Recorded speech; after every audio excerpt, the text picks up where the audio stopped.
El pobre es pobre porque quiere, así como lo oyes. Hay personas que son conformistas, que no quieren aspirar a más, que en lugar de construir su casa o comprarse un carro deciden tener hijos o andar en transporte público. Mírame a mí, yo logré salir de la pobreza porque me esforcé un chingo. ¿Por qué tú no puedes? No, en serio, ¿por qué no puedes?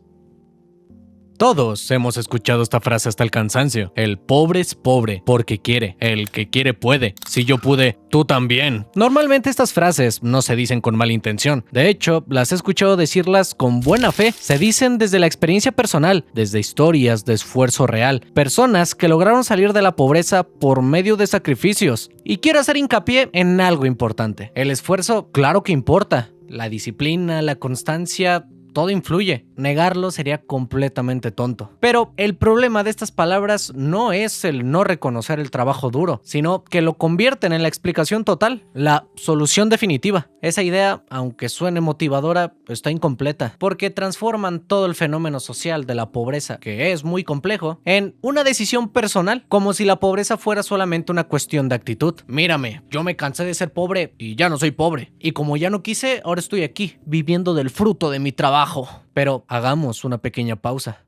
Cuando alguien dice el pobre es pobre porque quiere, lo que realmente está diciendo es que el sistema funciona a la perfección, que las reglas son iguales para todos y que si alguien no avanza es porque no trabajó lo suficiente. Es una narrativa bastante cómoda. Si el mundo es justo y meritocrático, entonces todo tiene sentido. Los que están arriba lo merecen y los que están abajo también merecen estar abajo. No hay nada que podamos cuestionar más allá del esfuerzo individual. Pero la realidad es que no todos comenzamos al mismo tiempo, como si fuera una carrera. No todos nacemos en el mismo barrio. No todos tenemos la misma educación, la misma nutrición. Contamos con la misma red de apoyo, estabilidad emocional, seguridad. No es lo mismo estudiar con hambre que estudiar con tranquilidad. No es lo mismo emprender cuando si fallas puedes regresar a un hogar estable, a emprender cuando si fallas no comes. No es lo mismo echarle ganas cuando tienes tiempo y recursos a cuando trabajas 10 horas diarias para sobrevivir. He oído a muchas personas defender la meritocracia, al mismo tiempo que miran desde arriba a personas que ellos consideran huevonas por no ganar más, ignorando por completo el punto de partida. No es que el esfuerzo no sirva, sino porque el esfuerzo no opera de la nada. Añádele estructuras económicas, educativas, familiares, culturales, que condicionan todas nuestras posibilidades. También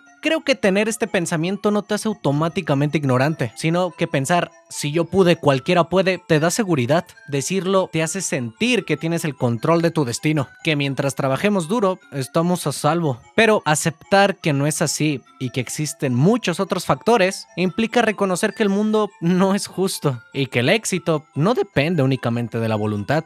Y reconocer esto no le quita mérito a quien haya trabajado duro para salir adelante. Al contrario, reconocer las condiciones que influyeron no invalida el esfuerzo, pero sí le da contexto. Nadie se hace completamente solo. Siempre hay oportunidades, apoyos visibles, apoyos invisibles, que influyen en el resultado final. Tú estás viendo este video y yo tengo la cantidad de suscriptores que pone ahí abajo, no porque yo sea un chingón y le haya trabajado un chingo, que sí, yo lo asocio más a la suerte. La tesis de este video va enfocada a personas con este pensamiento. La pobreza no es algo que se elige, no es un defecto de una persona, tampoco mide lo huevón que eres. Es una condición que surge de desigualdades acumuladas, decisiones políticas, acceso desigual a oportunidades y contextos que se heredan. Porque decir que eres pobre por huevón no solamente lo considero tonto, sino que impide ver todo lo que se esconde al fondo del problema. Porque si creemos que la pobreza es una elección, dejamos de preguntarnos por qué existe, y cuando dejamos de cuestionar las estructuras, empezamos a juzgar personas. Y ahí es donde el discurso deja de ser una charla motivacional y se vuelve clasismo. No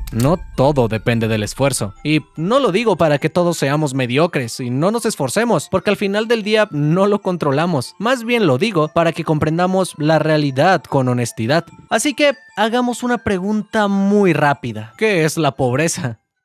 Al pensar en pobreza, se nos puede venir a la mente alguien que no tiene que comer o que vive en las condiciones más extremas. Y sí, esto es una forma de pobreza, pero no la única. Dividamos la pobreza absoluta de la pobreza relativa. La pobreza absoluta es esa: alguien que no tiene para comer, que no tiene agua, una vivienda digna, los más básicos servicios de salud. Una pobreza que pone en riesgo la vida. Y la pobreza relativa es de hecho la más común. Es no tener lo necesario para vivir con dignidad dentro del estándar de tu propia sociedad. Es quedar sistemáticamente por debajo del nivel mínimo que te permite competir, desarrollarte y participar en igualdad de condiciones. Alguien puede no morirse de hambre y aún así estar atrapado en la pobreza, tener techo pero no estabilidad, tener empleo pero no seguridad. Puede trabajar todos los días y aún así no poder ahorrar ni invertir o planear a largo plazo. Y eso importa porque la pobreza no es solamente la carencia material, es la limitación constante de posibilidades. Porque ser pobre no es únicamente no tener ingresos, patrimonio, ahorro, acceso a crédito. El dinero no lo es todo, pero lo condiciona, determina dónde vives, qué educación recibes y tristemente qué atención médica puedes pagar. Pero también existe otra forma de pobreza: la falta de lo que la gente llama capital social, los contactos, las redes, conocer a alguien que te recomiende, un familiar que te oriente, saber a quién llamar cuando necesitas una oportunidad. Los trabajos no se consiguen por quién es más talentoso, sino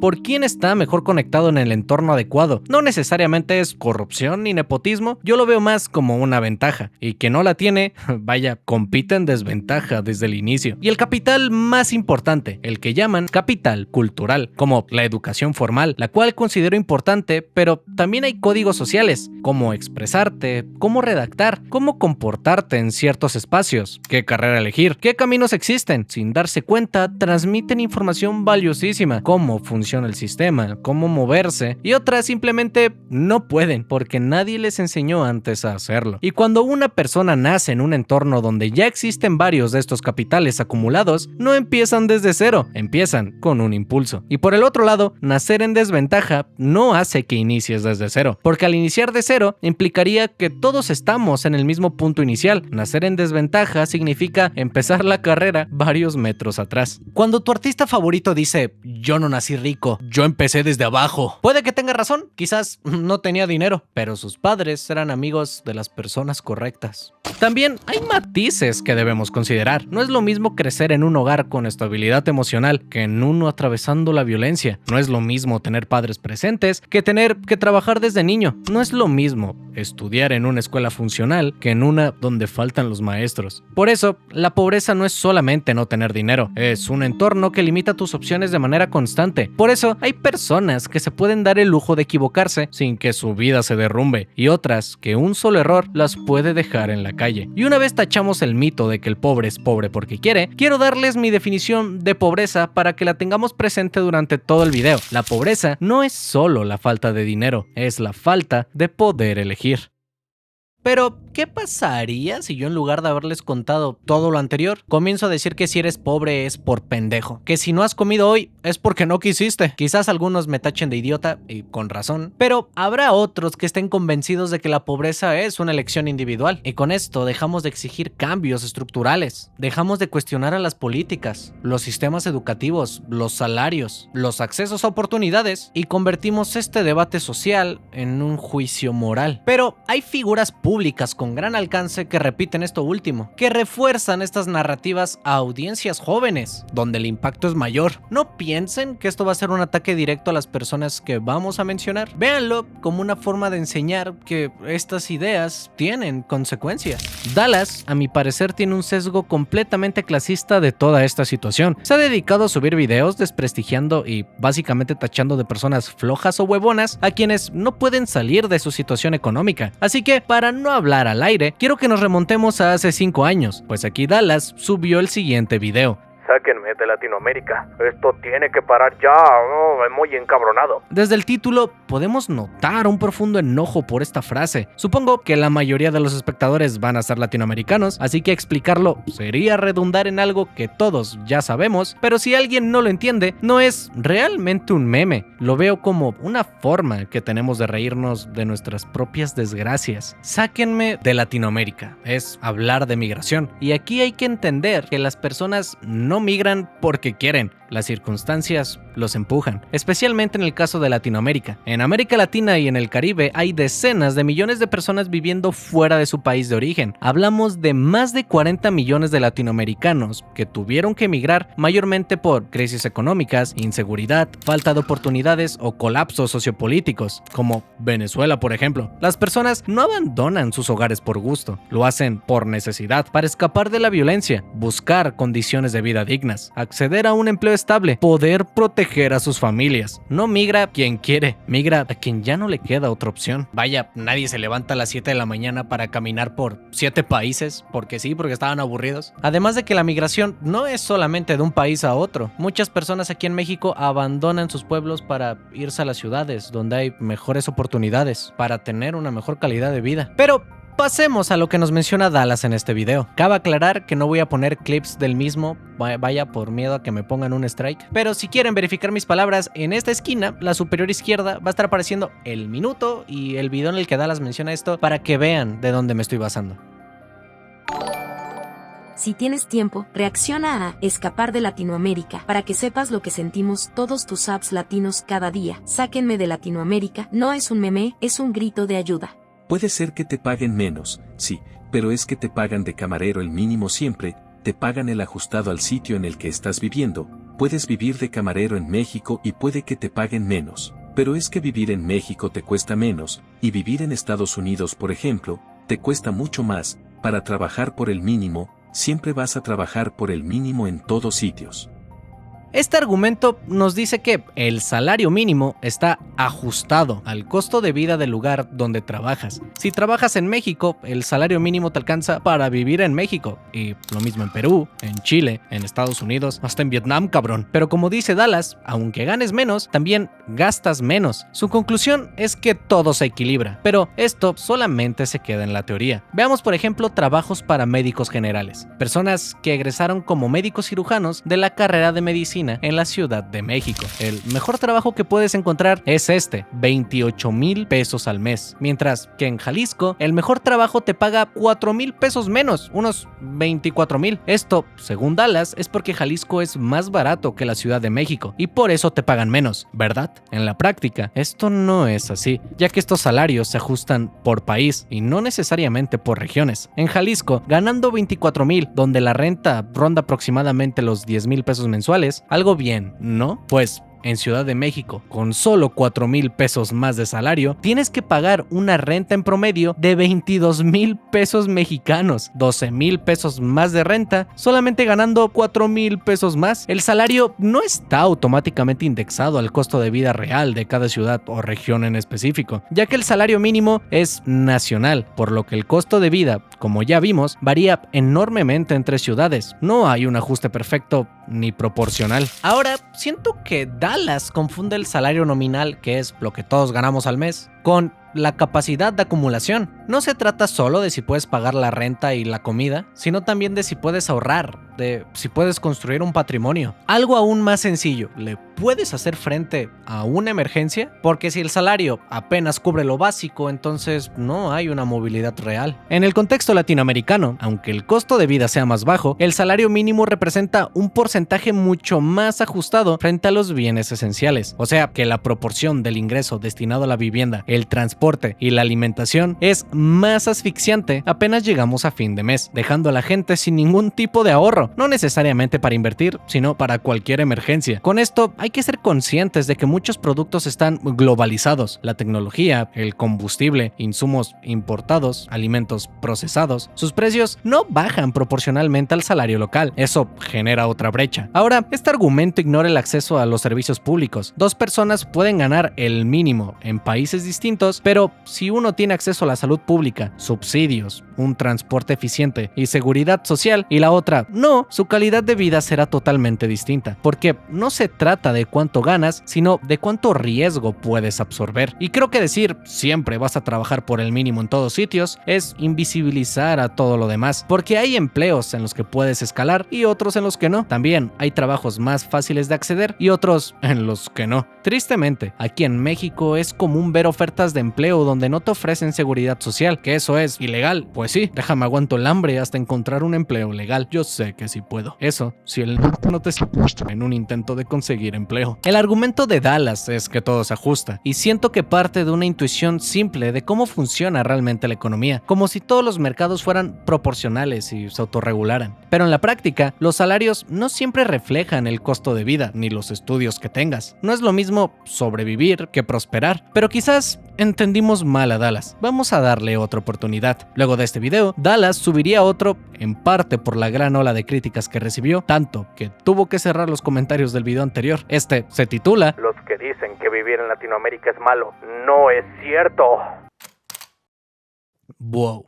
El punto es que si tienes mentalidad mala, la vas a tener en cualquier puto país vas a tener la mentalidad mala, así de sencillo. Escuchad este comentario, me dio tanta puta rabia, que, os lo juro, dice, Dallas, son pobres porque quieren, el señor que se levanta a las 2 de la mañana para sacar a su familia adelante, sí, son imbéciles, literal, son putos imbéciles, qué puta rabia me da este puto comentario de mierda, honestamente, qué puta rabia me dio este puto comentario de mierda, o sea, aparte del victimismo absoluto agarrando al señor que se levanta a las 2 de la mañana para sustentar a su familia y es como, puto victimismo barato, tanto victimismo barato, ¿sabéis lo peor del tema? Me he encontrado que en muchas ocasiones los mismos que se andan quejando de que, es que estoy en la pobreza, es que no puedo no sé qué, tienen internet, si tienes internet no se puede considerar que estás en la pobreza, así de sencillo, si tienes internet, no estás en la pobreza, ¿vale? Estar en la pobreza es no tener casa, no tener luz, no tener agua, ese tipo de cosas es estar en la pobreza.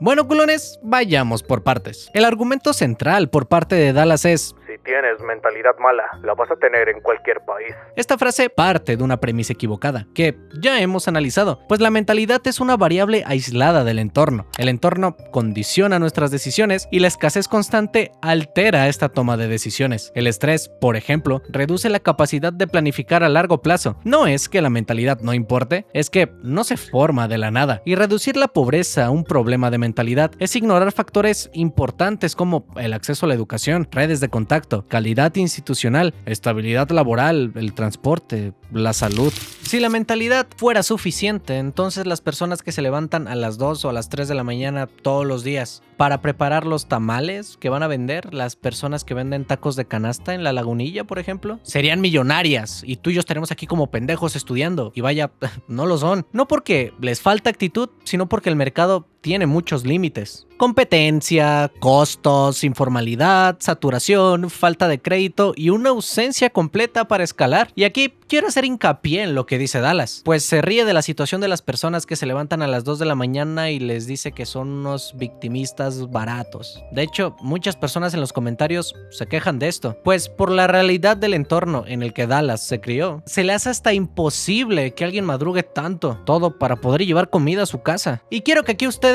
me confirmen algo, porque efectivamente todos los días hay miles de personas que van del estado a la Ciudad de México. Llegan a la ciudad, trabajan jornadas larguísimas, se regresan en transporte público hasta su casa y apenas si descansan. No les faltan ganas, porque si el esfuerzo fuera el único determinante de tener éxito, las calles de México, que están llenas cada mañana, serían la prueba de una sociedad multimillonaria. Y no es así. Otro argumento es: si tienes X cosa, no puedes considerarte pobre. Como aquí, Dallas nos menciona que si tienes internet, no eres pobre. Aquí quiero hacer hincapié en la definición de pobreza que dimos antes. Sabemos que la pobreza no se limita únicamente a no tener casa, luz o agua, y que existen muchos otros factores. También hay que considerar que el internet no es un superlujo. A día de hoy es infraestructura básica, como la luz o el agua, que a veces falta, por cierto. Sirve para trámites gubernamentales, búsqueda de empleo, comunicación, mapas, transporte, información médica, educación. El plan más básico aquí en México cuesta entre 100 y 200 pesos mensuales, unos 5 a 10 dólares. Además, si no se pagara, tendríamos que contar el gasto en cibercafés o en roaming. Siento que decir que si tienes internet no eres pobre es lo mismo que decir que si tienes zapatos no puedes ser pobre. Los zapatos no son un lujo, son un mínimo para poder salir a trabajar, y el internet actualmente cumple una función similar. También está el cuestionamiento al ocio, que muchos consideran que está bien, como si una persona en situación precaria no tuviera derecho a desconectarse, ver un video, escuchar música o simplemente distraerse. Negar el ocio a los pobres es reducirlos a poco menos que máquinas. El descanso y el entretenimiento no son un privilegio reservado a quien gana más, son necesidades humanas. Dallas haría otro video titulado Hacer dinero en Latinoamérica se puede. Te explico cómo. Esta vez me voy a ir un poco más rápido. Pongamos rápidamente los argumentos de Dallas en este video. Dallas argumenta que Latinoamérica es una mina sin explotar, debido al bajo costo de vida, y sugiere profesiones digitales que, según él, se pueden aprender en un mes de forma autodidacta. Menciona la producción musical, componer temas para videojuegos o empresas, asegura que se puede aprender a usar programas como FL Studio en menos de un mes y vender temas por $50 o $100 cada uno. El modelaje 3D, crear figuras y personajes. Menciona que programas gratuitos como Blender son fáciles de aprender y que un modelo puede venderse por cientos de dólares. Traducción y subtitulado. Aprovechar el nivel de inglés para ofrecer servicios a precios más competitivos que los traductores de Estados Unidos o Europa. Programación. Afirma que no se necesita carrera y que en 3 a 6 meses se puede aprender lo básico para empezar a trabajar profesionalmente. Menciona otras áreas, la edición de video, fotografía de stock, clases particulares online y coaching motivacional. Esto lo considero muy simplista. Afirmar que alguien puede convertirse en productor musical profesional o modelador 3D competitivo en un mes no es realista. Aprender a usar un software no es lo mismo que dominar una disciplina. Además, algo que está omitiendo deliberadamente es que cuando se lanza una recomendación tipo hermano, pues solo estudia algo y trabaja de ello, se está ignorando el tiempo disponible. Decirle a alguien que apenas tiene tiempo para estudiar y trabajar que simplemente aprenda otra habilidad ignora la realidad de las personas que trabajan. Si una persona chambea 8, 10 o hasta 12 horas diarias, sin contar el transporte, y aparte tiene que estudiar o tiene alguna responsabilidad familiar, ¿de dónde salen esas 4 o 5 horas de practicar profundamente algo? El aprendizaje requiere de tiempo, de atención, que estés bien nutrido, que tengas energía, estabilidad, tanto económica como mental, y eso no siempre existe. No es que la gente no quiera mejorar o estén de huevones, es que no todos tienen el margen temporal y económico para reinventarse cada mes. No se pueden dar el lujo de fallar. Y aquí mi opinión personal es que Dallas no puede estar diciendo que hay personas que pagan bien este trabajo cuando él mismo no lo hace. Sus proyectos recientes están llenos de inteligencia artificial. No digo que esté mal utilizar la IA como herramienta, pero si tú mismo promueves el uso de esta para no depender de humanos, al mismo tiempo que promueves aprender estas habilidades para que te contraten, me parece contradictorio. Pasemos a los últimos argumentos de Dallas en este video. Si no haces dinero es porque no te da la puta gana. Este tonto dice que ahí la gente ve un robo y piensa que es normal. Esto es mentira en todos los países de Latinoamérica. Cualquier persona que ve un robo, le parece horrible. Y luego dice sobre un toque de queda a las 7 dicho por el narco, porque el gobierno no se mete con ellos. Mira, no sé en qué pueblo vives, puede que esto ocurra en un pueblo remoto dominado por narcos, puede ser, pero esto no es generalizado, ni para todo México, ni para toda Latinoamérica. ¿De verdad me estás diciendo que tu madre trabaja 15 horas al día, y que tú eres tan mal hijo que no eres capaz de trabajar ni 4 horas, y andas perdiendo el tiempo viendo videos en YouTube? Más importante aún, me estás diciendo que tu madre no paga renta, pero sí paga internet. Sigue los ejemplos que te puse y puedes hacer dinero súper fácil, incluso si no sabes hacer nada, incluso si eres un inútil que no ha terminado jamás ni la educación más básica, no pasa nada. Puedes hacer la gran mayoría de cosas que dije, ya está bien de victimismos baratos de Latinoamérica. Si no eres capaz de hacer algo tan básico, estés donde estés, vas a vivir siempre, con mentalidad de pobre, siempre. Decir que si no haces dinero es porque no te da la puta gana es simplificar todo el problema. El dinero no depende únicamente de tu voluntad o de la economía. No funciona de esta manera. Si el dinero fuera simplemente cuestión de ganas, las calles de cualquier ciudad latinoamericana, en lugar de asfalto, tendrían oro. La voluntad es importante, claro, nadie lo niega, pero esta voluntad no crea demanda, ni crédito o infraestructura. No crea una estabilidad y no elimina la informabilidad laboral. Los ingresos dependen de la productividad, no del esfuerzo. Puedes trabajar 15 horas al día y aún así no generar grandes ingresos si el mercado en el que operas tiene un techo bajo. Pues trabaja en algo más complicado. Ya, yo mismo, en los hospitales en los que estuve como estudiante, noté cómo para tener buenas plazas habría que caerle bien a las personas correctas. Eso va más allá. Abusos, corrupción y nadie quiere servirle a alguien para poder tener una oportunidad de demostrar que vales, ¿verdad? Sin contar que la gente quiere personas con experiencia, porque la gente quiere experiencia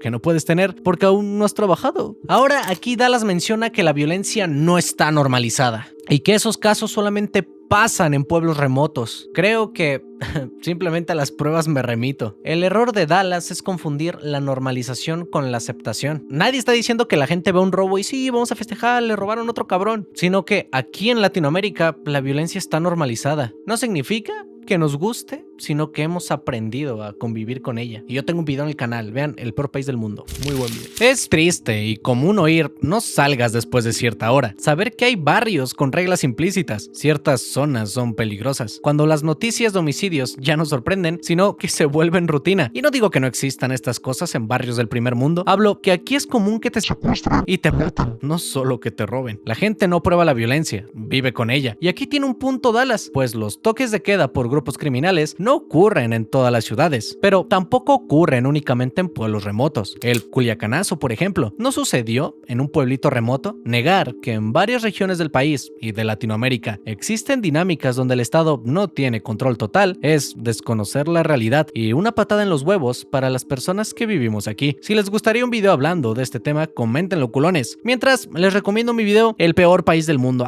Cómo me gustó ese video. Ahí hablo de mi país y, bueno, su pésimo gobierno actual. Ahora, Dallas también desprestigia el comentario de una seguidora diciendo que su madre trabaja 15 horas, mientras le dice, tú no puedes trabajar 4, mientras tu mamá trabaja 15. Esto se me hace muy de mal gusto. Para empezar, la comparación entre generaciones no es la misma, y no todas las personas que trabajan 15 horas están en mejores condiciones o ya son millonarios. Solamente significa más desgaste, porque el ingreso sigue siendo insuficiente. Ahora, asumir que quien está viendo YouTube no trabaja es una suposición errónea, porque el ocio no invalida necesariamente el esfuerzo. Este argumento lo he oído muchísimas veces. Cabrón, deja de perder tu tiempo viendo X cosa o haciendo tal cosa. Mejor ponte a trabajar, cabrón. Puede parecer tonto y hasta obvio lo que voy a decir, pero alguien puede trabajar, estudiar y aún así tener un momento de descanso. Porque tener estos argumentos o estos pensamientos es deshumanizar a las personas, reducir a un humano en un individuo, a una máquina. Tampoco tienes que estar 24 horas haciendo algo productivo para sentirte productivo. Implantar esta idea en la mente de tus seguidores es someterlos a una ansiedad constante por creer que su descanso es una pérdida de tiempo. También nos menciona que hacer dinero es súper fácil, incluso sin educación básica. Esto ignora cómo funcionan los mercados. Si fuera tan fácil, todo el mundo lo estaría haciendo, sin contar que el mercado se regula por la competencia. Si miles intentan lo mismo, los ingresos bajan. Además de que para emprender o monetizar necesitas tiempo, capital, herramientas, estabilidad emocional, margen para poder fallar, y no todos tenemos ese margen para permitirnos fallar una y otra vez. También el sesgo clasista se puede notar en cuanto llama inútil a quien no terminó la educación básica, ignorando todo el contexto latinoamericano donde abandonar la escuela no es solamente una decisión caprichosa, sino una necesidad económica. Yo mismo he contado mi caso con la carrera de medicina. Les recomiendo la conclusión de mi segundo video de Don't Hug Me, I'm Scared, donde básicamente me proyecto.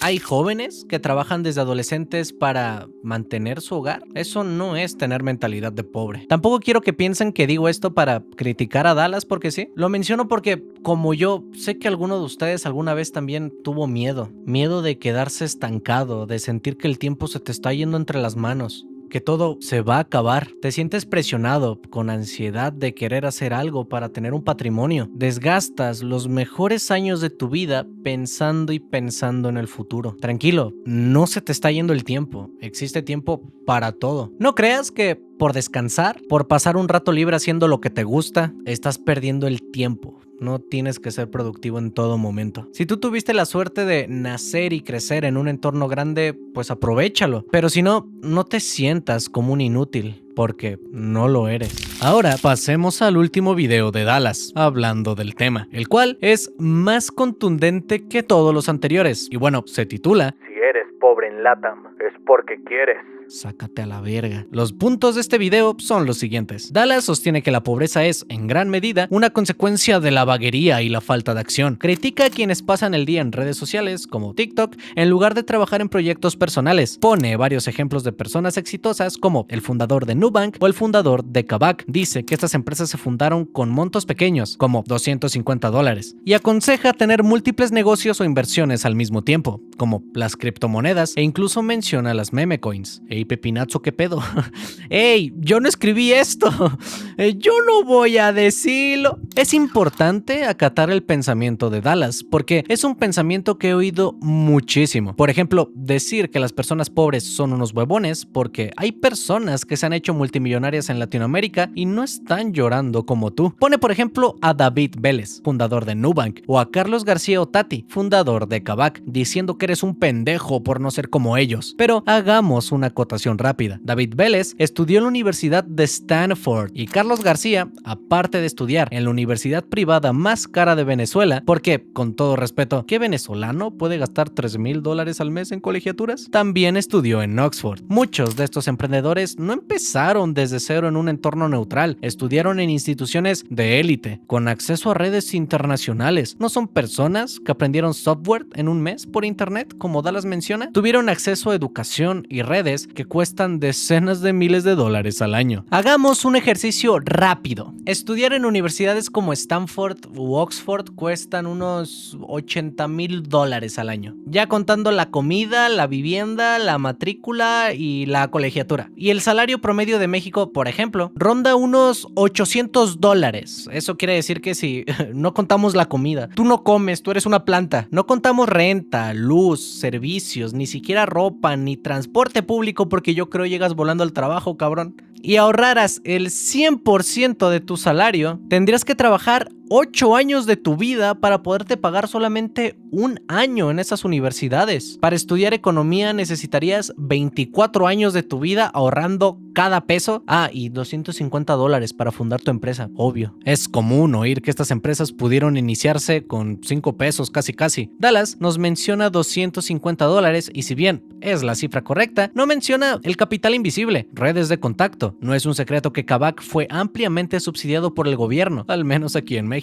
Esas son ventajas que no necesariamente puedes comprar. También considero que recomendar criptomonedas como una forma de volverte millonario rápido es problemático, sobre todo porque muchas personas de su audiencia no tienen dinero para gastar, son activos volátiles y pueden generar pérdidas rápidas e importantes. No lo puedes resolver solamente con tu actitud. Pero ¿por qué Dallas y muchas personas tienen este pensamiento? Fácil, el sesgo del superviviente. Porque yo pude, tú también. El sesgo del superviviente es básicamente fijarnos en quienes lograron el éxito y olvidar a quienes lo intentaron y no lo consiguieron. Va más de la mano con una persona que le va un poco mejor económicamente y comienzan a creerse de la alta sociedad, tratando a todos los que están debajo de ellos como unos pinches muertos de hambre, casi. Mencionan al empresario que empezó desde abajo y ahora hasta se la puede chupar solo, al artista del barrio más humilde y ahorita está llenando estadios, al emprendedor que cuenta cómo comenzó con un clip y una cucaracha casi y ahorita hasta salen los archivos de Epstein. Claro, existen, inspiran, pero no vemos a las miles de personas que también empezaron desde abajo, trabajaron duro, arriesgaron todo y no han llegado a ese resultado. El problema no es celebrar al que lo logró. Por ejemplo, hablando de los casos anteriores como Kavak o Nu, pues felicidades, ¿no? O sea, independientemente de sus opciones, lo lograron los cabrones. Y qué bueno que lo hicieron. El problema es convertir la excepción en la regla. Ese es el mito del sí se puede. Claro que se puede, pero ¿qué tan probable es? TikTok está inundado de videos como estos.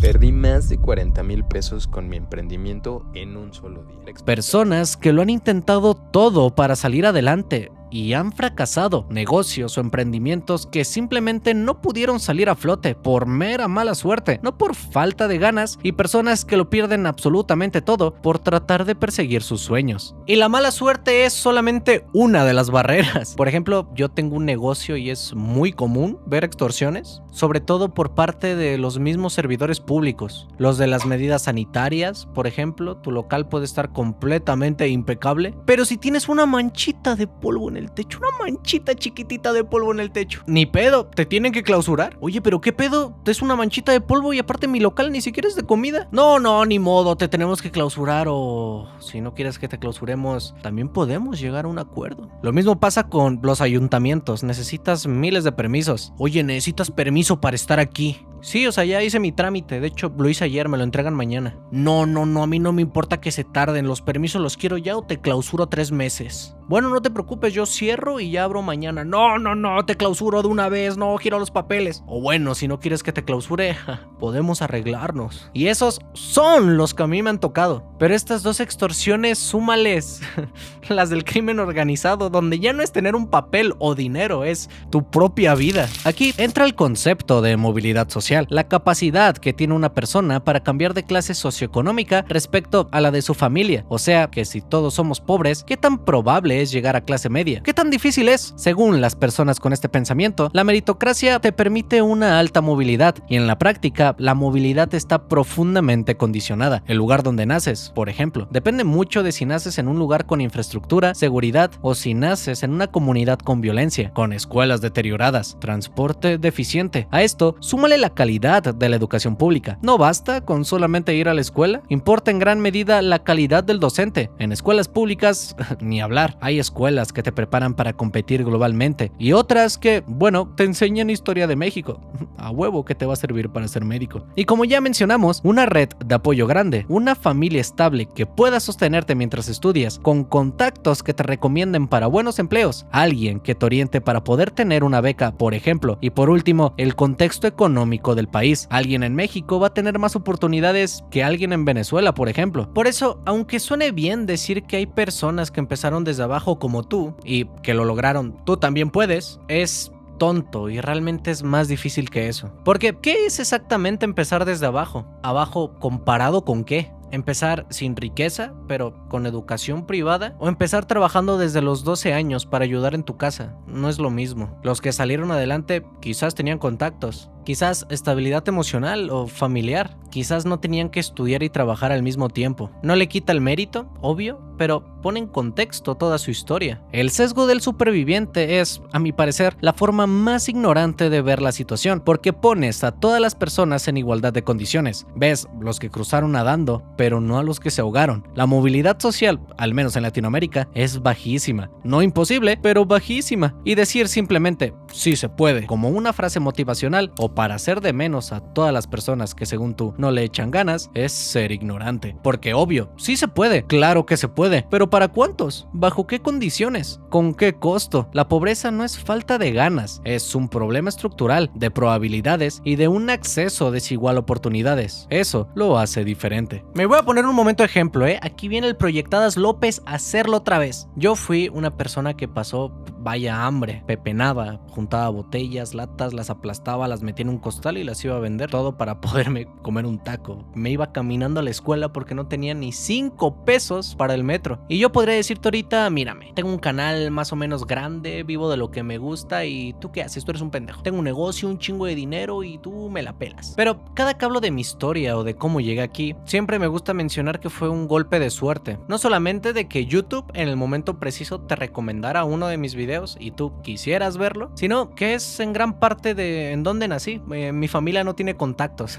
obvio, pero yo sí tenía una familia cariñosa que me amaba, nunca viví violencia. Mis hermanos apoyaron siempre económicamente mi educación, quitaban dinero de su gasto para dármelos a mí, para que su hermano menor estudiara, y si no hubiera tenido nada de eso, no hubiera podido haber estudiado tranquilo o hacer mis videos tranquilos. Yo claro que tuve suerte por tener la familia que tengo, y no tanto por los contactos, sino por los amorosos y cariñosos que siempre fueron conmigo. Si quitamos, por ejemplo, el apoyo económico, yo tendría que haber trabajado para estudiar, y como tendría que estar trabajando para poder pagarme la escuela, entonces no hubiera podido haber tenido tiempo para hacer mis videos. O del otro lado, si yo hubiera sufrido escenas de violencia, no hubiera podido estar tranquilo haciendo mis videos. A eso me refiero. La movilidad social en Latinoamérica es tan improbable que es un golpe de suerte, como me ocurrió a mí. Pero hay más sobre este discurso clasista que me gustaría abordar con ustedes, culones.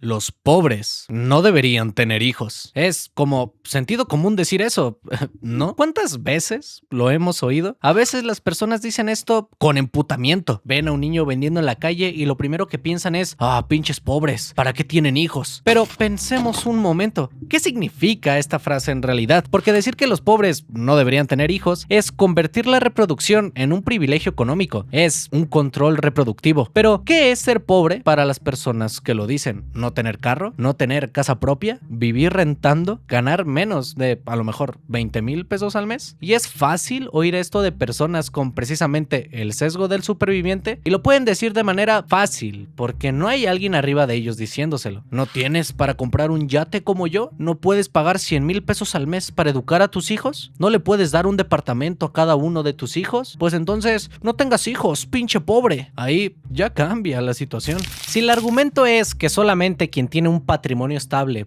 puede tener hijos, entonces comencemos por nosotros mismos, ¿no? Si no tienes casa propia, si dependes de un salario mensual, porque esa es otra. Todos tenemos que trabajar para comer. ¿O puedes pasar un año entero sin trabajar y seguirte dando la vida que tienes? Si llega una emergencia médica, un cáncer, ¿vas a poder afrontarlo? ¿Te puedes endeudar? ¿Aplica la misma regla para ti entonces? ¿O quién decide quién es pobre y quién no? ¿Tú? Eso solo aplica para personas que estén debajo de ti. Además, este discurso va acompañado de desprecio y frases aún más asquerosas. Ves a una señora embarazada en el transporte público y le pide amablemente a un señor que le cede el asiento y este responde: ¿para qué abres las piernas a alguien pobre? Se las hubieras abierto a alguien con carro. Es una humillación reducir a las personas a su condición económica y sexualizar la pobreza para deshumanizar. Decir que tener hijos en pobreza es un crimen contra la humanidad es una exageración peligrosa. La pobreza no es una enfermedad genética que se transmite por coger, es una condición social que se reproduce por estructuras más complejas que simplemente abrir las piernas. Y aquí hay un doble estándar, porque nadie le dice a los ricos que no tengan hijos, nadie cuestiona su decisión reproductiva aunque existan crisis, desigualdad o sobrepoblación. El juicio moral es selectivo y solamente va en contra de los sectores vulnerables. La pobreza no invalida el derecho de formar una familia, no debería cuestionarse su derecho a la reproducción, sino las condiciones que hacen que criar un hijo sea precario para millones de personas. Porque esa es otra, la gente no parece odiar a la pobreza, odian a los pobres. No ven imágenes de madres con hijos en situaciones precarias para decir: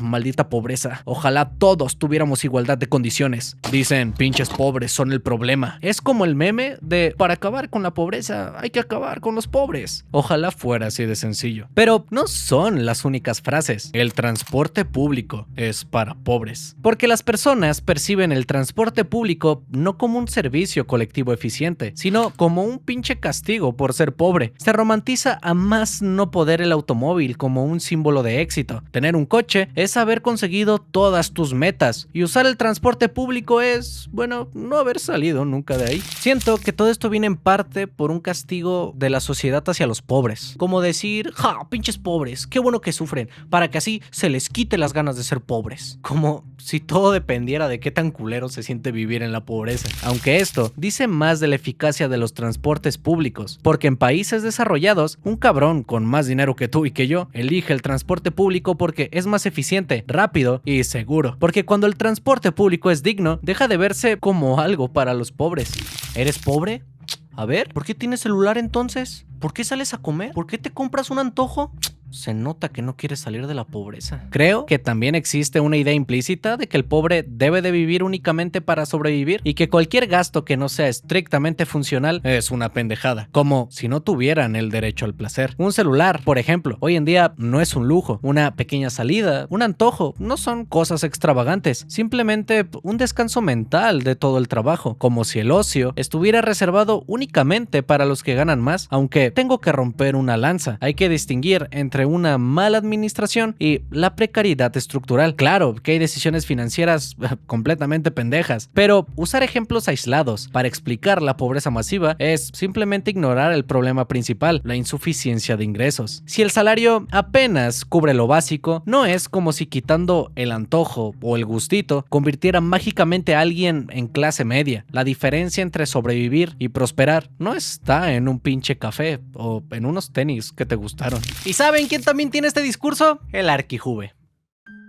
El Arquijuve es, vaya, un arquitecto que se hizo famoso en redes sociales por documentar su trabajo, pero de un momento a otro dejó al lado la construcción para comenzar a dar sus opiniones que muchos consideran polémicas. Al igual que con Dallas, yo no creo que lo diga por malicia, yo solo considero que es ignorante en el tema. Y ojo, ser ignorante no es malo, significa que hay cosas que no sabes y vaya, uno no puede saberlo todo, y no saberlo todo te da margen para mejorar. El problema viene cuando estas opiniones vienen cargadas de soberbia y de una incapacidad de escuchar opiniones ajenas. Veamos por ejemplo este video, titulado La pobreza en la obra. y si bien nos puede parecer un video que habla sobre cómo existen precariedades entre los albañiles o cómo este trabajo está mal visto y hasta estigmatizado, pues bueno, comienza de la siguiente manera. O sea, hay gente en la obra que gana 10,000, 15,000 pesos a la semana sin problema y que el martes ya te anda pidiendo. Usted lo sabe, a destajo, lógicamente. O sea, y trabajando nada más de martes a sábado, porque hay gente que ni los lunes se aparece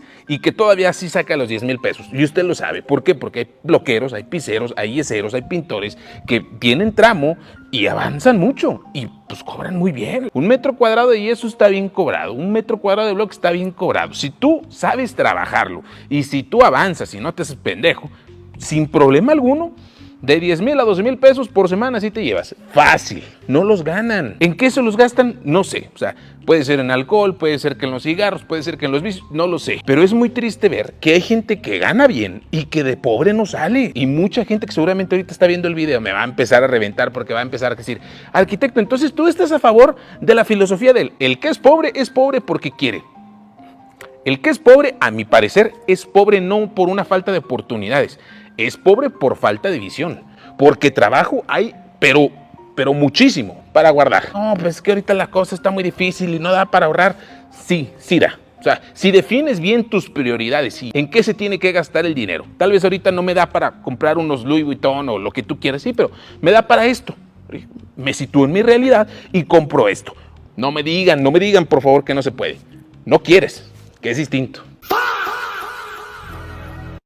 En este video, el Arquijuve nos relata experiencias con sus trabajadores. Se nota molesto cuando un trabajador le pide un adelanto. Y lo que puede ser una queja válida se convierte en un si necesitan más dinero es porque seguramente ya se lo gastaron en alcohol o en ocio, calificándolos como poco inteligentes financieramente. El problema de este razonamiento es que, nuevamente, no está viendo la realidad completa. Él menciona que la mayoría de sus trabajos son por contrato. Y sí, aquí se gana bien, pero no son constantes. La construcción depende de proyectos, de temporadas. Un albañil puede tener semanas muy buenas y luego periodos donde no hay trabajo, pero que las facturas siguen siendo las mismas. El ingreso a la semana es irrelevante, lo importante es el promedio anual. Un albañil puede ganar unos 12,000 pesos a la quincena, unos 24,000 pesos en condiciones estables. Pero no hay trabajo siempre. Hay semanas sin contrato, días que no se pagan por el clima, retrasos en obras o proyectos que se pausan. Y eso que solamente estamos hablando de los que trabajan bajo contrato, que son la minoría. No se puede negar que hay trabajadores informales, la mayoría por cierto, que no cuentan con prestaciones de ley, no tienen ni siquiera seguro social, no tienen aguinaldo, ni fondos de ahorro, ni siquiera un crédito hipotecario, mucho menos seguro a la salud. Un adelanto no solamente se trata de ser irresponsable, simplemente hubo un desajuste y está bien.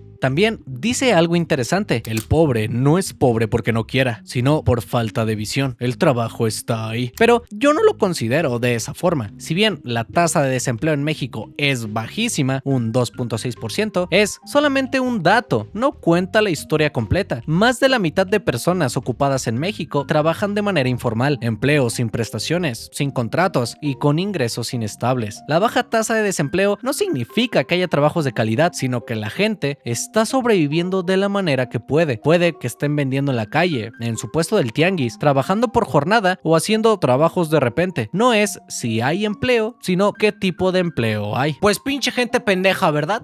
¿Para qué agarran esos trabajos? ¿Qué razón tienes? Que mejor se esperen meses o hasta años hasta conseguir un trabajo estable, legal, o un trabajo que les guste. Pues ¿para qué trabajan en algo que no les gusta? ¿Qué pedo? ¿Alguna vez han sentido el hambre? No hablo de cuando te borbota el estómago, que no has comido y tu panza está chingando. No hablo de eso. Hablo de cuando te duele la panza, de cuando tus intestinos se aplastan y desde la boca del estómago empiezas a sentir un escalofrío hacia todo tu cuerpo. ¿Alguna vez no has podido dormir, pero por el hambre? Pues no te lo deseo y tristemente nadie lo quiere. Por eso las personas aceptan lo que hay, porque no tenemos de otra. También desestimar a las personas que tienen pequeños negocios y que según él, aunque no estudiaron, ganan bien, es ignorar el panorama completo. Impuestos, seguros, permisos, proveedores, renta, préstamos, extorsiones y en el peor de los casos, hasta derecho de piso. El problema está en asumir que un buen salario en un periodo específico equivale a tener una estabilidad con el tiempo y que cualquier desajuste solamente se explica por ser un pinche irresponsable. No me malentiendan, claro que existen compras pendejas y malas decisiones financieras, pero generalizar con que eso es la única explicación, pues se me hace una tontería. Pero no crean que el Arquijube solamente subió este video.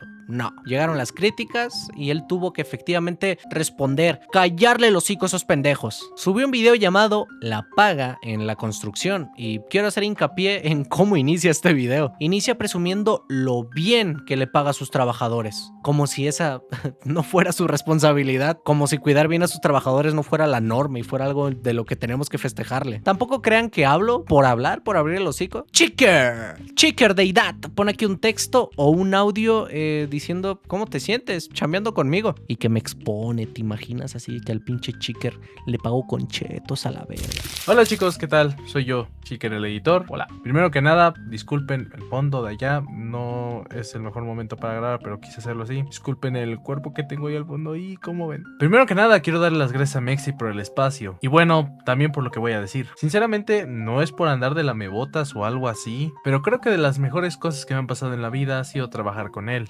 Actualmente tengo casi 20 años, casi 21, y cuando empecé a trabajar con él recién estaba terminando la preparatoria. Y no era mucho el trabajo que me salía realmente, y cometí la estupidez de endeudarme sin tener un trabajo o dinero o lo que sea. Así que decidí echarle ganas al trabajo con Mexi. Aunque también quise buscar otro trabajo, aunque fuera de medio tiempo. Todo para poder pagar la deuda. No recuerdo cuánto dinero era, si no mal recuerdo eran alrededor de unos 10,000 me parece, 10,000 pesos mexicanos, que eso en dólares no sé cuánto sería, ahí lo pongo. Pero gracias a la exposición de los videos, muchos otros youtubers me empezaron a buscar para que fuera su editor. De hecho, uno de ellos es el Traje con Voz. Y gracias a eso pude consolidar esto como mi trabajo de tiempo completo. Y actualmente solo trabajo para Mexi y bueno, de vez en cuando con el Traje con Voz, pero es cuando realmente necesito más dinero. Y como les digo, no puedo estar más contento. Tengo un sueldo fijo y bueno, a veces cuando cometo estupideces o me sale un imprevisto, le digo que me adelante y lo hace. Los tiempos de entrega son muy aceptables y las veces que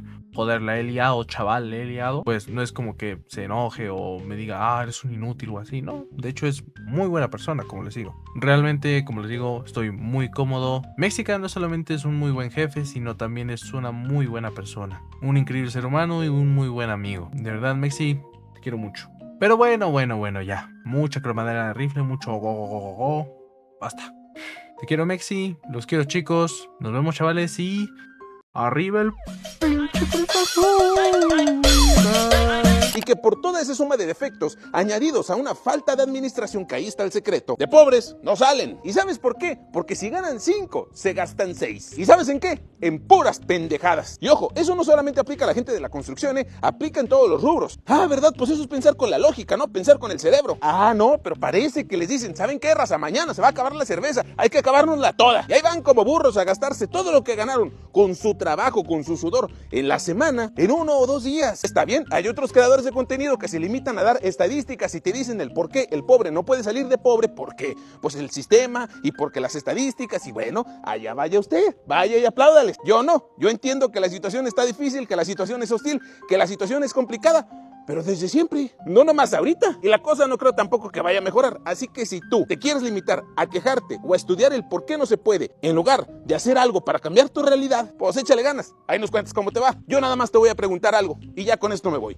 ¿Dónde y qué estarías haciendo ahorita de no haber tenido miedo? Algo que muchas personas hacen es extrapolar casos aislados y puntuales como si fueran los generales. Como decir, si un albañil gasta dinero en alcohol, entonces todo el mundo lo hace. Como si no hubiera alguien con una hija en el hospital, por ejemplo. También creo que hay una distinción que casi no se menciona, y es que no es lo mismo tomarte una cerveza después de 8 horas en la oficina con aire acondicionado que hacerlo después de cargar costales de cemento bajo el sol, hacer mezcla, respirar polvo durante horas, ruido constante preocupante. La construcción es un desgaste físico y sobre todo mental. Súmale a esto condiciones de vivienda precarias, trayectos largos y la incertidumbre de no saber cuándo será tu siguiente trabajo. ¿Cómo no se te va a antojar algo después de estar trabajando? Un gustito, así sea una cerveza, unos chetos, un agua, tu comida chatarra favorita. Ojo, no estoy romantizando el alcoholismo en absoluto, ni negando que existan casos de personas que efectivamente gastan su dinero en puras pendejadas, sino que no siento que se deba satanizar el ocio. Nadie cuestiona, por ejemplo, cuando ven a un multimillonario descansando, así destapando un vino y echándose una copa. Pero sí he notado el estigma de ver a un trabajador comprando una cerveza económica y decir, pinche pendejo, ¿para qué tomas? Eso yo sí lo veo como clasismo, ¿no? Como los de arriba pueden, pero los de abajo no. Luego están los comentarios tipo, hay otros creadores que solo dan estadísticas y que dicen que el sistema no deja salir al pobre. Allá vaya usted y apláudales. Aquí quiero hacer hincapié en algo. Esto lo siento como una insinuación a que exponer cómo está realmente la sociedad es victimismo, y no lo creo. Exponer las estadísticas no significa necesariamente rendirte, sino entender cómo chingados es la vida. Es necesario hablar de los trabajos informales, la movilidad social, la desigualdad. Hablar de esto no elimina la responsabilidad que tenemos cada uno, sino que contextualiza las probabilidades. Prefiero que todos estemos con los pies en la tierra a que estemos ansiosos y nos echemos la culpa de no ser lo que queremos ser, cuando la culpa no es necesariamente de nosotros. También está la pregunta retórica de ¿dónde? ¿Y qué estarías haciendo ahorita de no haber tenido miedo? Aquí siento que plantea que quienes no salieron de pobres lo hicieron por miedo al cambio, y qué pedo, no es así. Asume, como hemos mencionado, que todos podemos tener el mismo margen para arriesgarnos, mudarse del país, cambiar de carrera, invertir todos tus ahorros o renunciar a un empleo estable. No es una decisión fácil para alguien que precisamente no tiene una red de apoyo. Por ejemplo, voy a hablar de mi mejor amigo Pepinazzo. A diferencia de mí, Pepinazzo fue un cabrón que tuvo más suerte en la vida que yo. Y no lo digo por ardido, que sí,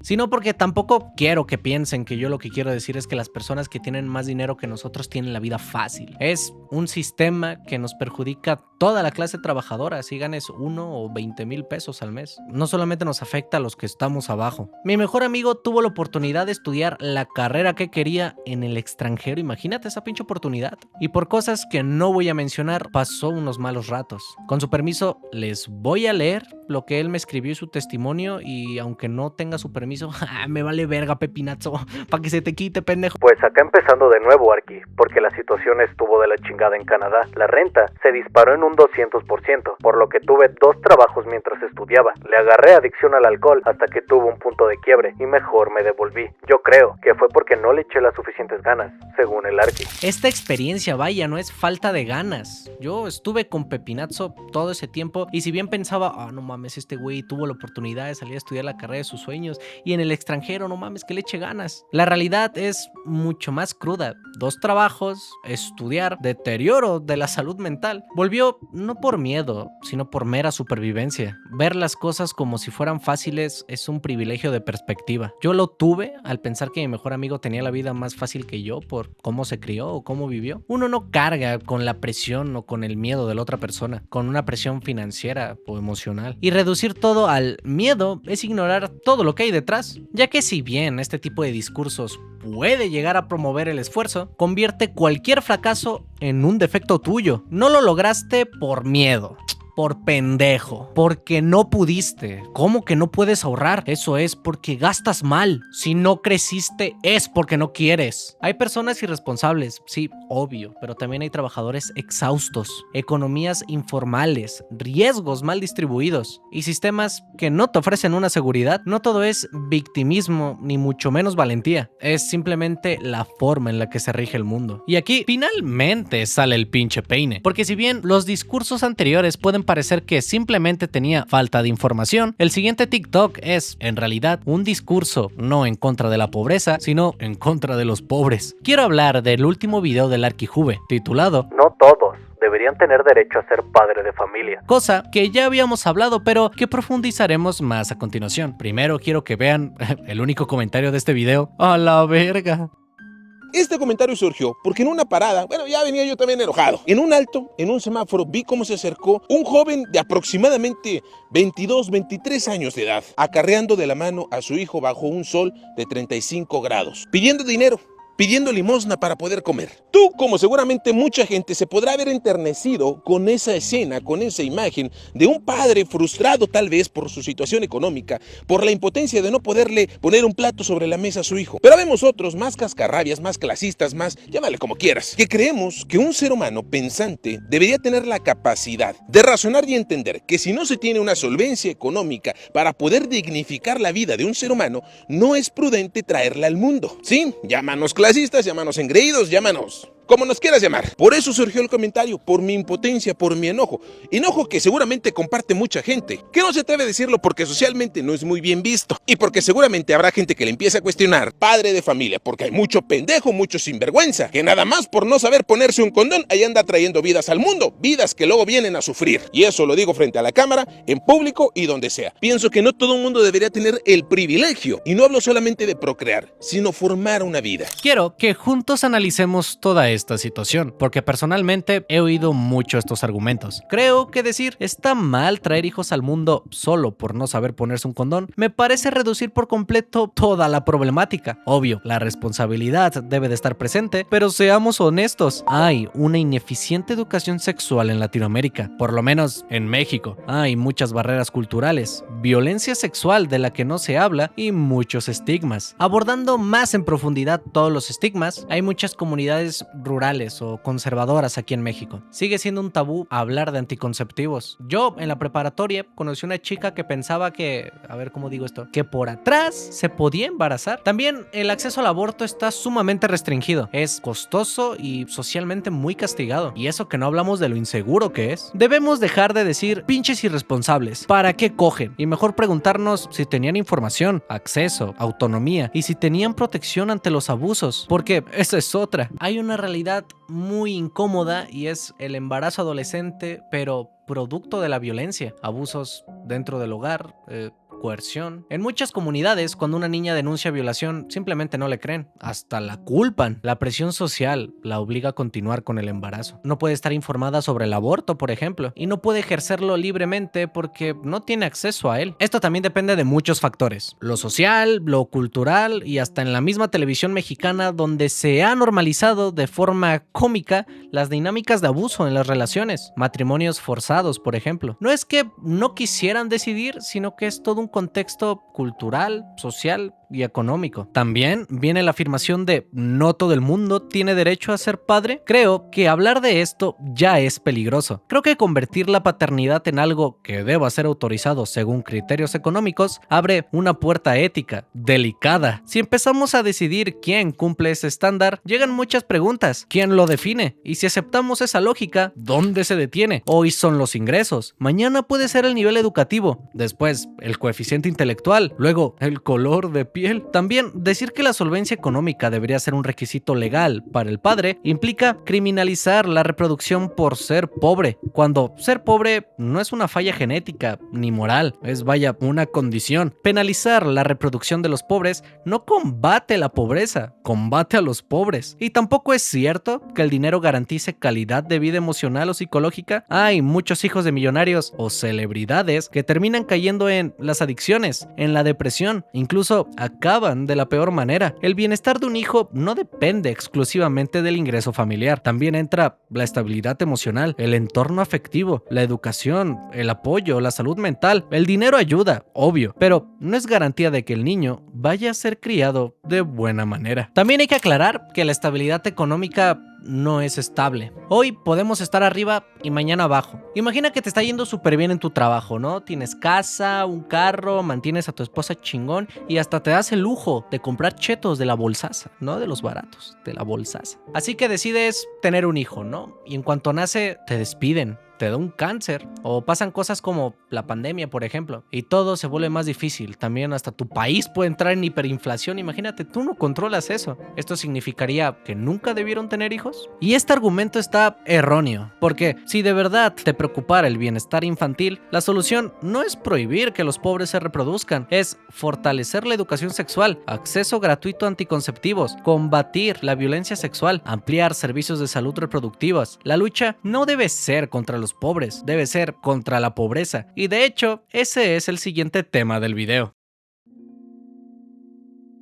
Hay una diferencia enorme entre odiar a la pobreza y odiar al pobre. Odiar a la pobreza sería decir, pinche situación, está de la verga. ¿Ya viste todos los trabajos que no te dan prestaciones de ley? ¿Has visto que la educación en el país cada día es peor? Pero eso no ocurre. Lo que vemos es una burla hacia el pobre, hacia su forma de vestir, de dónde viene, su acento chilango, de pinche naco. Míralo, ¿lo oíste? ¿Oíste cómo dijo aiga el pendejo? Se convierte en desprecio, porque se deja de atacar el problema y se comienza a atacar al individuo que no tiene la culpa. Se burlan del naco, pero no del sistema educativo deficiente. Se molestan de las personas que venden en la calle, pero no de la falta de empleo formal o de mucho de los trabajos ilegales que se ofertan, pero que como la gente necesita el empleo, simplemente no mejoran las condiciones. Les incomoda ver a alguien pidiendo dinero en la calle, pero no que falten políticas públicas o redes de protección social. Es más fácil culpar a una persona que ve realmente toda la situación. Como cuando se te cae un vaso y dices,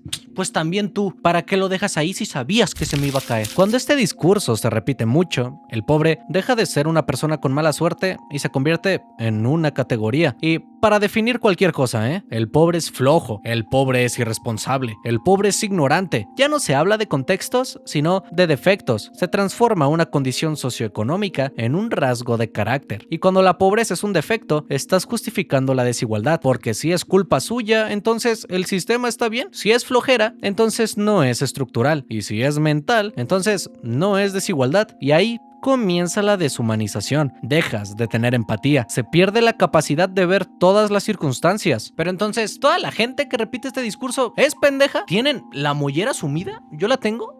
A ver, avísenme. Yo creo que no. Y es que hay una razón psicológica detrás de por qué este discurso se repite una y otra vez. Pensar que el pobre es pobre porque quiere genera una sensación de seguridad. Porque si la pobreza depende únicamente de tu actitud, entonces estás protegido contra la pobreza. Porque tú sí trabajas, tú sí te esfuerzas, tú sí le echas ganas. Pero aceptar que existen factores también implicaría reconocer que nadie está blindado contra la pobreza, que la estabilidad se puede romper, que una crisis económica, una enfermedad, una pérdida de empleo pueden cambiarlo todo. No creo inmediatamente que todos los que culpan al pobre sean clasistas. Creo que también puede ser un mecanismo de defensa, una forma de proteger el ego y negar lo frágil que somos todos en realidad. Si la pobreza es elección, entonces yo estoy a salvo. Si la pobreza es estructural, entonces todos somos vulnerables y nadie quiere sentirse vulnerable. A la gente no le molesta que exista la pobreza, le molesta verla. Ver a la pobreza les incomoda, pero el pobre estorba. Mientras sigamos atacando al pobre y no a las razones que causan la pobreza, esta misma se va a perpetuar, porque esa es otra. La pobreza crea más pobreza.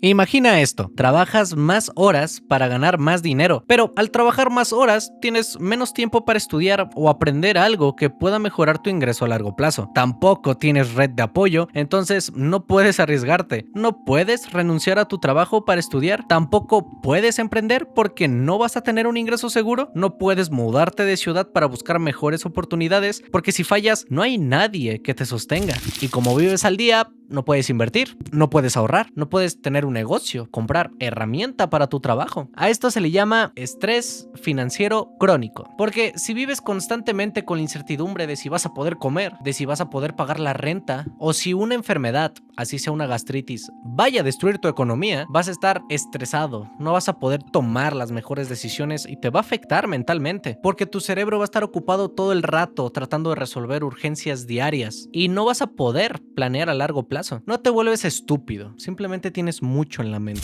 La pobreza exige decisiones inmediatas y no puedes pensar estratégicamente cuando estás sobreviviendo. Esa es la trampa. No es que la gente no quiera salir, es que salir requiere un margen y el margen es lo primero que desaparece cuando hay precariedad. Pero entonces, ¿qué sí influye en salir de la pobreza? Primero, las políticas. Aquí quiero dejar en claro que yo no creo que los subsidios sean una solución, o más bien no todos lo son. Los apoyos económicos alivian cualquier urgencia, pero en Latinoamérica todas las becas y subsidios no son para apoyar, son puro populismo para que votes por el partido político. Porque si no inviertes en la estructura del país y sigues manteniendo a los pobres, estos subsidios no van a acabar con la pobreza, al contrario, la van a alimentar. A diferencia de las becas educativas, por ejemplo, una beca educativa que esté bien diseñada. Se ha demostrado que las becas han ayudado a romper ciclos intergeneracionales de pobreza. Hay muchos premios Nobel que han ganado un premio Nobel por precisamente estudiar estudiar gracias a una beca. Hablé de esto en mi video de México, que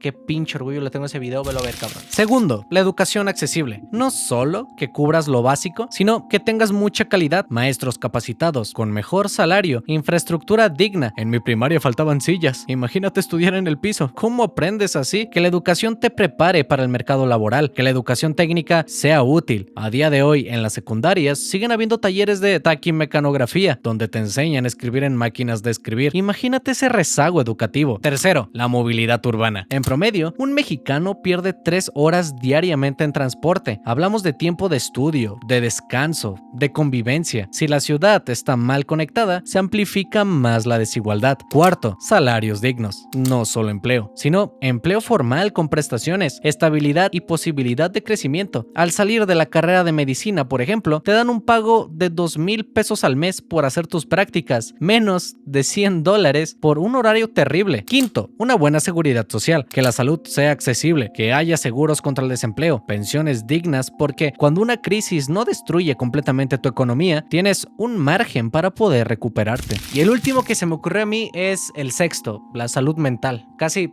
nunca se menciona y a día de hoy sigue siendo un estigma. No llores, eres hombre, tú puedes con todo. No hay tiempo para llorar, sigue trabajando. ¿Se murió tu mamá? No hay pedo.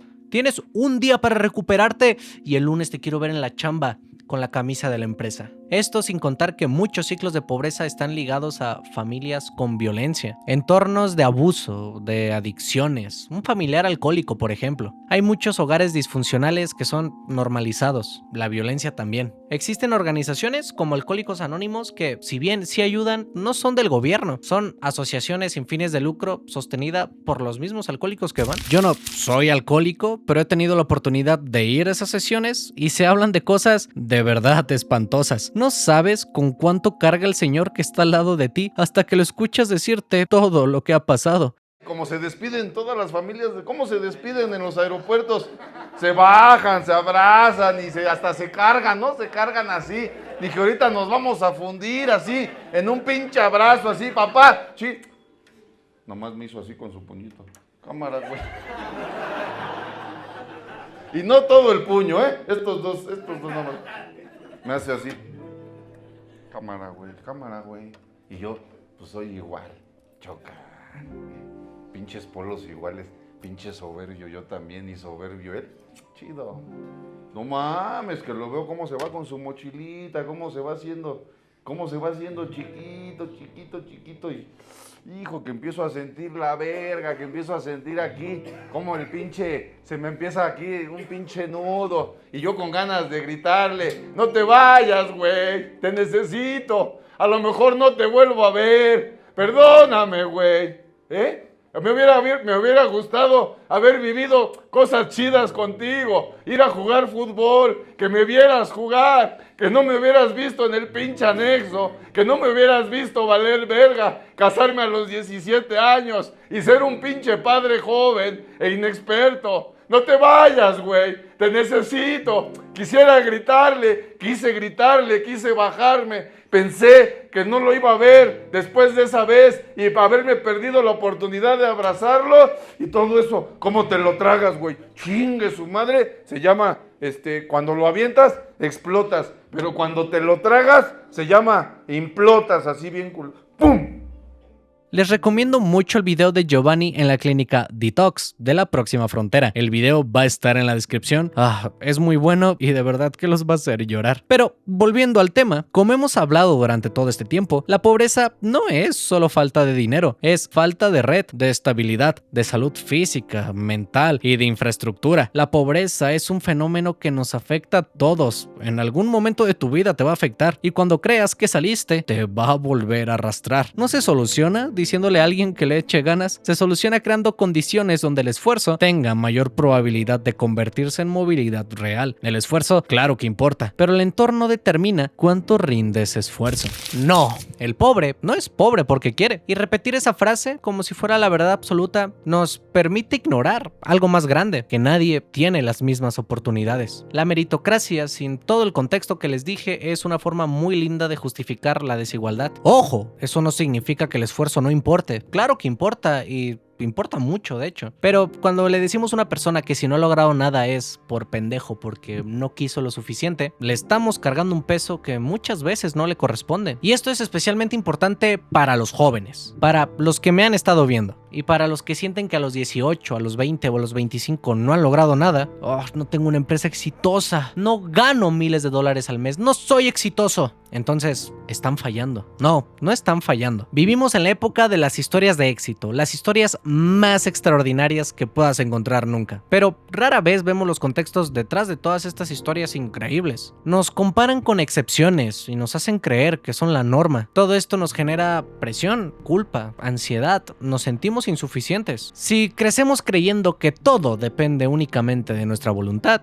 entonces cuando algo no nos salga bien, lo único que nos queda es culparnos. Y esa narrativa nos puede devastar por completo. Tampoco quiero que piensen que estoy fomentando el victimismo. Yo trato más bien de fomentar la empatía hacia los demás y sobre todo hacia nosotros mismos. No seas tan duro contigo, cabrón. Entre más empáticos seamos como sociedad, más fácil será que busquemos y construyamos soluciones que de verdad sirvan. Porque cuando dejamos de ver al pobre como culpable y lo empezamos a ver como persona, toda esta narrativa cambia por completo. Porque ya no le estás haciendo un juicio a un cabrón, sino es una responsabilidad de todos. Eso nos hace más conscientes. Por eso creo que es importante que hablemos de estas ideas que yo considero simplistas y ayudar, aunque sea un poco, a que no se sigan expandiendo. Porque cuando normalizamos este desprecio, que lo disfrazan como consejo, terminamos dañando a quienes ya están en desventaja y también a todos los que cargan con la presión constante y la ansiedad de demostrar que sí pueden. No se trata de negar la responsabilidad que todos tenemos, sino de entender que el contexto importa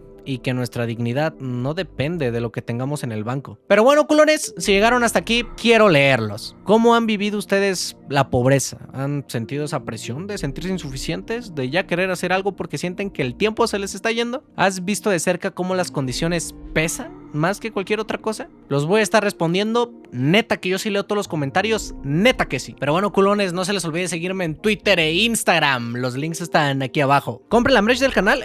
¿Qué es esto? ¿Qué es esto, pijes? ¿De quién es eso? Todos los links están en la descripción y también únanse al Patreon. Yo fui el Mexican López, aunque durante todo este tiempo estuvieron viendo a mí también y también apareció un perrito por ahí. Y nos vemos en la próxima, culones. ¡Mua!